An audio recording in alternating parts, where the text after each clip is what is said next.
Escucha, el Centro de Reconciliación Familiar Libertad en Casa presenta las buenas noticias.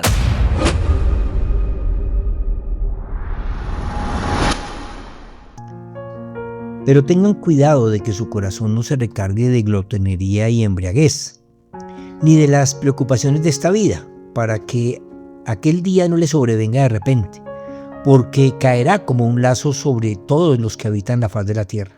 Por lo tanto, manténganse siempre atentos y oren para que se les considere dignos de escapar de todo lo que habrá de suceder y de presentarse ante el Hijo del Hombre. Lucas 21, 34 a 36. Bienvenidos. Estamos en las buenas noticias, una forma como el Señor nos permite comprender el plan de conquista de la tierra con la cultura del cielo. Y esta serie que llamamos La Estrategia de la Serpiente nos está mostrando las tácticas que usa el enemigo para mantenerse en el gobierno de las almas. Hemos definido 10 ejes temáticos sobre las tácticas del diablo y que se reflejan en la influencia en las relaciones entre los humanos y en la relación personal con Dios. La última semana hemos estudiado la fragilidad y vulnerabilidad del alma y determinamos que el enemigo usa primero el engaño y segundo, las pasiones desordenadas. El Señor en esta advertencia que escribe Lucas nos invita a estar atentos. Es que el dejarnos manejar por los deseos de la carne, las borracheras y las francachelas son solo distracciones temporales que obedecen al engaño de la serpiente. Y las preocupaciones de esta vida son las emociones que nos mantienen descuidados en cuanto a lo eterno. La falta de vigilancia es el tercer factor que expone el alma al control del diablo. Es uno de los más importantes porque significa descuido espiritual, relajación en la oración y falta de discernimiento. Al instruir Jesús a sus discípulos, los del círculo más cercano, les dijo: manténganse despiertos y oren para que no caigan en tentación. A decir verdad, el espíritu está dispuesto, pero la carne es débil. Mateo 26, 41. La vigilancia es como el guarda que cuida la entrada de la puerta. Es el centinela que custodia el alma para que no sea vulnerada. Pablo escribió: todo está permitido, pero no todo es provechoso. Todo me está permitido, pero no todo edifica. 1 Corintios 10, 23. Al decir el apóstol que todo está permitido, usa la palabra griega exesti, que traduce legítimo o legal. Todo lo legítimo es legal. Esto libera al alma para hacer lo que quiera, y en verdad todo está legalizado por medio de la sangre de Cristo. Él perdonó el pecado de ayer, el de hoy y el de mañana. Entonces todo lo que hagas de manera legítima es legal y obviamente permitido. No me entiendas mal. Esto no es una licencia para dejar que las pasiones desordenadas impulsadas por el engaño del diablo sean tu estilo de vida. La visión apostólica define la libertad cristiana como la capacidad dada por la gracia para hacer lo correcto y servir a otros. Así que, aunque todo es lícito, no todo es benéfico y provechoso. En otras palabras, no todo lo que puedo hacer me sirve para el reino de los cielos. No todo me edifica, dice Pablo. Oikodemeo, en griego, que traduce construye o construcción. El apóstol propone un cambio real en la manera de pensar, y es que no vivo construyendo la vida por lo que hago, sino construyo la vida según el propósito que tengo.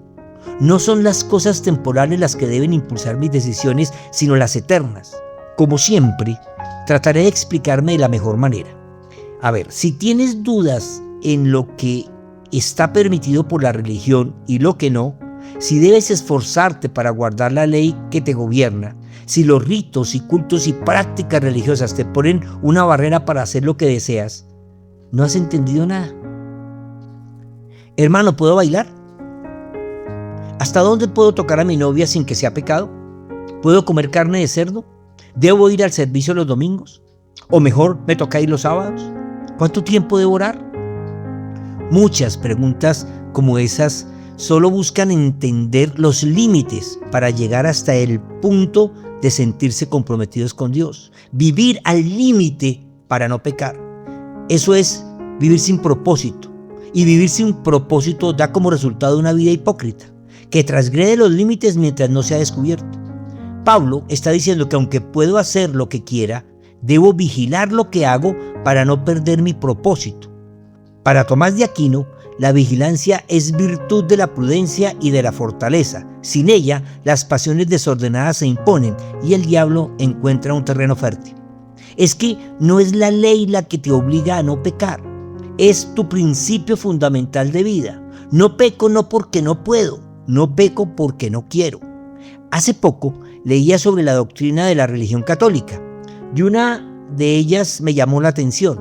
Es que dice que debes confesar tus pecados por lo menos una vez al año, aunque no niega la necesidad urgente de ponerse a paz con Dios, porque la confesión te regresa al estado de gracia, lo cual implica que el pecado te saca de la gracia de Dios. El apóstol Pablo explica que si con toda intención pecamos después de haber recibido el conocimiento de la verdad, ya no queda más sacrificio por los pecados, sino una horrenda y terrible expectativa del juicio y del fuego ardiente que devora a los enemigos de Dios. Hebreos 10, 26 al 27. Así que de nada me sirve acumular pecados para luego ir a confesarlos al sacerdote. Todo es lícito, pero no todo me conviene. La intención es más condenatoria que la acción. El apóstol Juan, por el contrario, dice: podemos estar seguros de que conocemos a Dios si obedecemos sus mandamientos. Si alguien afirma, yo conozco a Dios, pero no obedece los mandamientos de Dios, es un mentiroso y no vive en la verdad. Pero los que obedecen la palabra de Dios demuestran verdaderamente cuánto lo aman. Así es como sabemos que vivimos en Él. Los que dicen que viven en Dios deben vivir como Jesús vivió. Primera de Juan 2, 3 al 6. Aquí Juan nos está dando una norma de vida. Si realmente conoces al Señor, estarás vigilante para no pecar. No porque no puedas, sino porque lo amas. Tu naturaleza de pecado ha sido sujetada por la vida en el Espíritu. Y ustedes saben que Jesús vino para quitar nuestros pecados, siguió el apóstol Juan en su carta. Y en Él no hay pecado. Todo el que siga viviendo en Él no pecará. Pero todo el que sigue pecando no lo conoce ni entiende quién es Él. Queridos hijos, continúa el apóstol, no dejen que nadie los engañe acerca de lo siguiente. Cuando una persona hace lo correcto, demuestra que es justa, así como Cristo es justo. Sin embargo, cuando alguien sigue pecando, demuestra que pertenece al diablo, el cual peca desde el principio. Pero el Hijo de Dios vino para destruir las obras del diablo.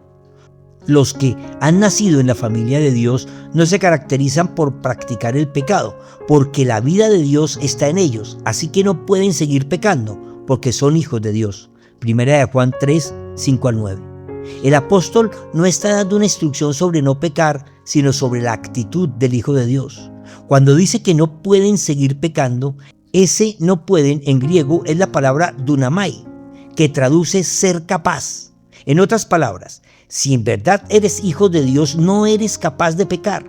El pecado te espanta y te entristece, no por el remordimiento del hecho, sino por apartarte del Dios viviente.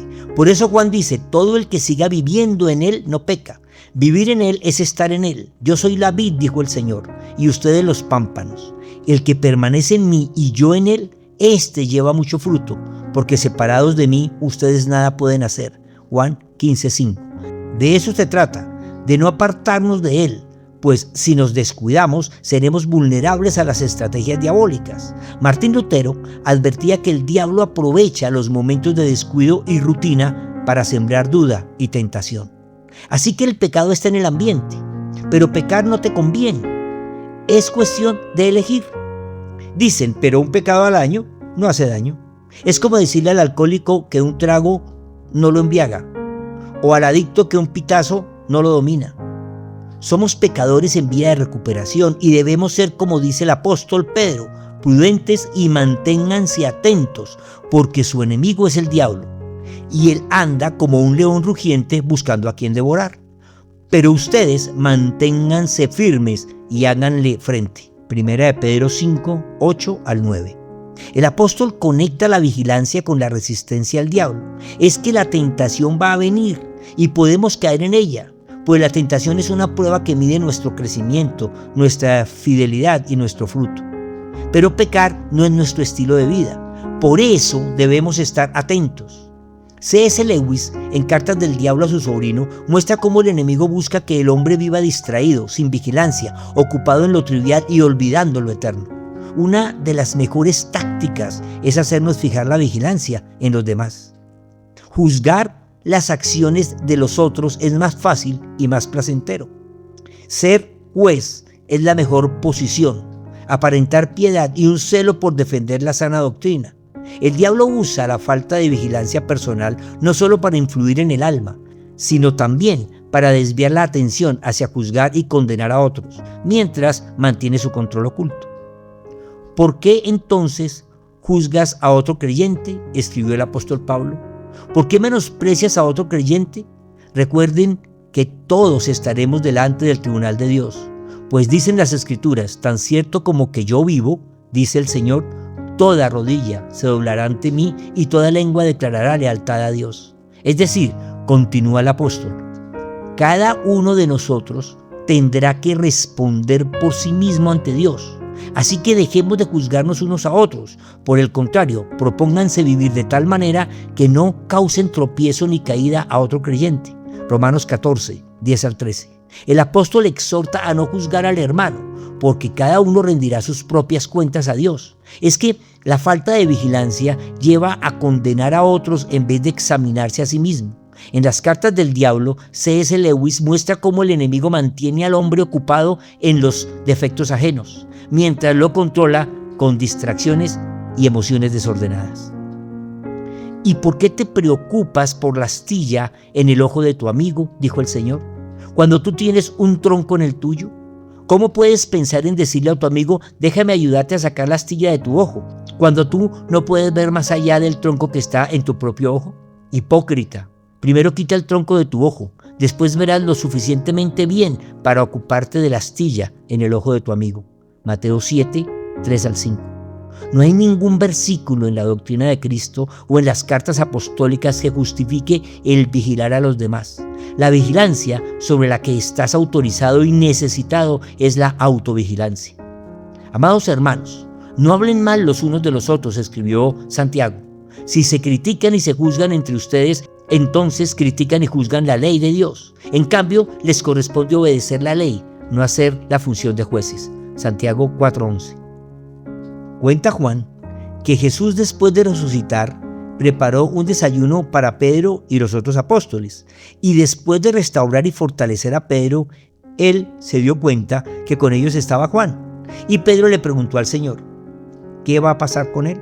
Jesús le contestó, si quiero que él siga vivo hasta que yo regrese, ¿qué tiene que ver contigo? En cuanto a ti, sígueme.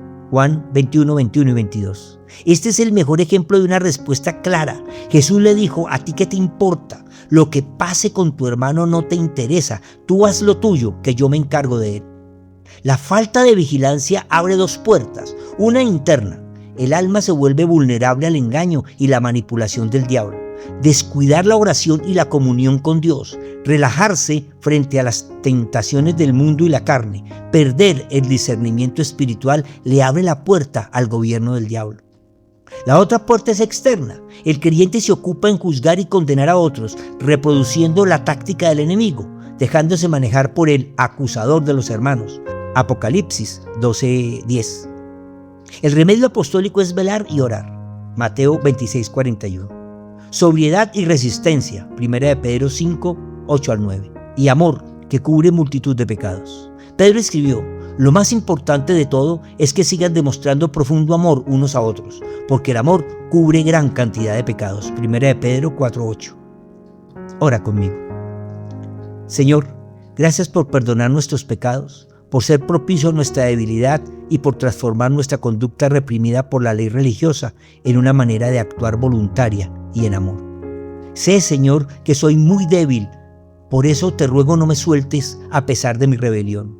Cuida mi mente y corazón para que el enemigo no tenga autoridad, y si me equivoco, hazme saber que yo estoy mal. Corrígeme y enséñame a vigilar mi manera de pensar y así vigilar mi manera de vivir. Maranata, comparte. Alguien que conoces necesita escuchar. Las Buenas Noticias son una producción de la Fundación Centro de Reconciliación Familiar Libertad en Casa. Síguenos en Facebook, YouTube e Instagram. Libertad en Casa, conquistando la tierra con la cultura del cielo.